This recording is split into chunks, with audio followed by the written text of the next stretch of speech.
聖經新普及譯本詩篇119篇105至109節。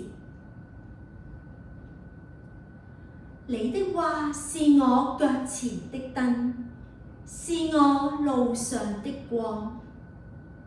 我曾起誓，我要再次起誓，我要遵行你公義的法則。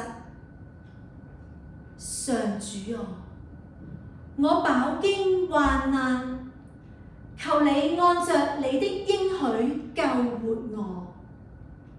上主啊，求你悅納我讚美的祭，又將你的法則教導我。我的生命常常朝不保夕，但我不會忘記遵行你的訓誨。